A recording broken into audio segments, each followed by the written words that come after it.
Alright, so now we're going to talk about volume, which covers the following 3 sections in your book, or from the book. But what I want to talk about, we talked about what surface area was, and so to know what volume is, I think of it as the amount a 3D shape, or a 3-dimensional shape,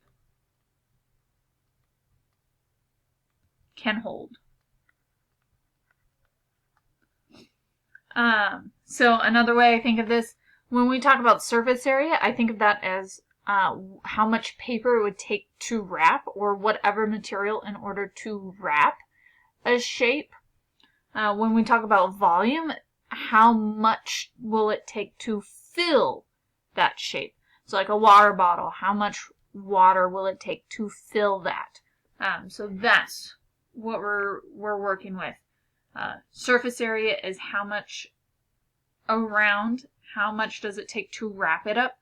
Volume is how much does it take to fill it up. Now, surface area was in units squared. Volume is in units cubed. So like centimeters cubed, inches cubed, feet cubed. That's what our units are going to look like. Alright, so when we talk about finding the volume of a cylinder,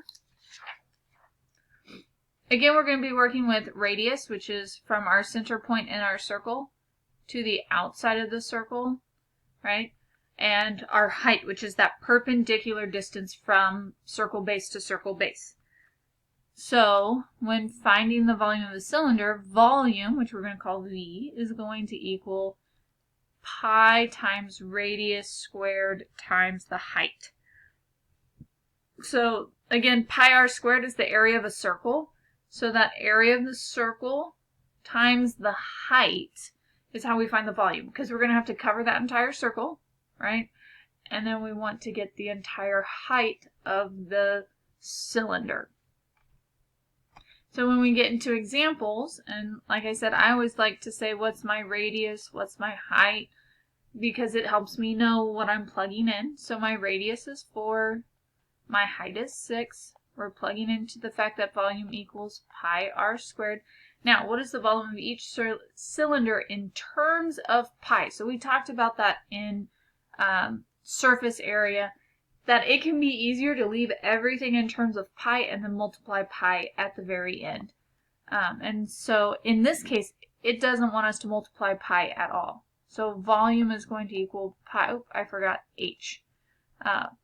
Pi times our r, which is 4, so 4 squared times 6. And so then I'm going to have pi, 4 squared is 16, so we have 16 times 6, and then 16 times 6 is 96. So we'd have 96 pi. And we always put our number in front of pi. It's just nicer that way to write it as a coefficient instead of behind the letter pi. So 96 pi centimeters cubed, because volume has cubic units. So I'm going to do the same thing for B. My radius is 5. My height is 5. We're going to plug into that same V equals pi r squared h. So V will equal pi. Our radius is 5, so 5 squared times 5. So that's supposed to be a 5, although it looks like an S. 5 squared is 25, so pi times 25 times 5, and 25 times 5 is 125. So our exact, we also call these exact answers, because pi is the part that makes it to where it's not exact, since it's a number that never, it's an irrational number, right? It has a decimal that never ends. And so if we write it like this 125 pi, then it's exact answer. We're not wondering how many decimal places to round to. We're not having to round to. And here I am thinking I'm doing area when really we did volume. So centimeters cubed. But when it comes to, if it says exact answers, then that's either leaving it as a fraction or leaving it in terms of pi or leaving it as a square root instead of evaluating the square root. All right, so from here, that's how we find the volume of a cylinder. We have one more example. Two more examples, putting them into context. So for an art project, you plan to pour different colored sand into a vase with a volume of 47.5 inches cubed. You have 3 cylindrical bottles of sand. Do you have enough sand to fill the vase?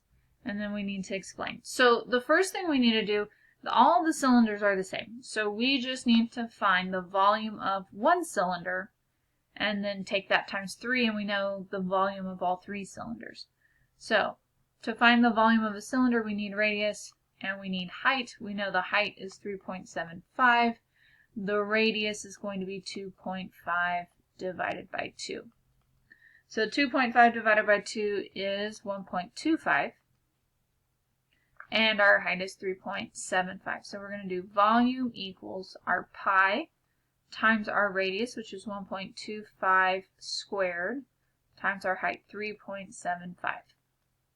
From here, we're going to evaluate. So we're going to get that pi times 1.5625. That's what I get when I do 1.25 squared times 3.75. And then I'm going to take that 3.75 times the 1.5625. So that gives me approximately 5.86 pi. And then when I take 5.86 times 3.14, I get approximately 18.4 inches cubed. So that's the amount for one bottle. Now we have 3 bottles of sand, right? So we're going to take 3 times 18.4, which will give us 55.2. So we have 55.2 cubic inches. We need 47.5. So do we have enough sand to fill the vase?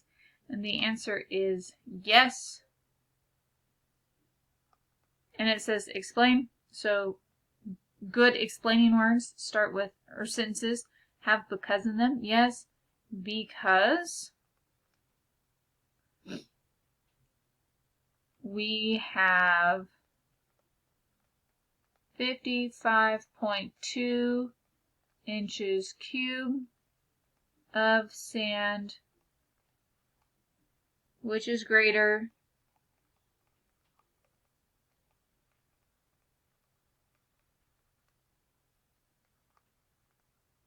than 47.5 cubic inches. So that's our explanation as to why we have enough sand. But for the most part, we had to find the volume of a cylinder. Alright, last one. A company is designing a can for a new green iced tea. The volume of the can will be 15 inches cubed. So we know the volume on this one. To the nearest tenth of an inch, what is the radius of the can? So we're looking for the radius. We also know that the height,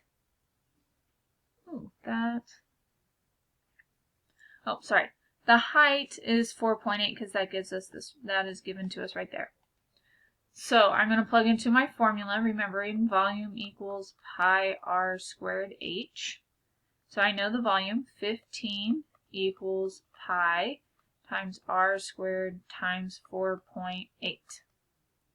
So property, or the commutative property, allows us to take the 4.8 times the pi. So I'm going to take 4.8 times 3.14, and I get 15.07 r squared. Now, to get r by itself, or to get r squared by itself, I've got to divide the 15.07 from both sides. So I'm going to divide both sides by 15.07, divide by 15.07. When I do that, I get that a 99.5. So we're going to round that, because If I round to the hundredths, then that makes this approximately 1. So we've got 1 is approximately r squared. Now, to undo a square, remember we take the square root.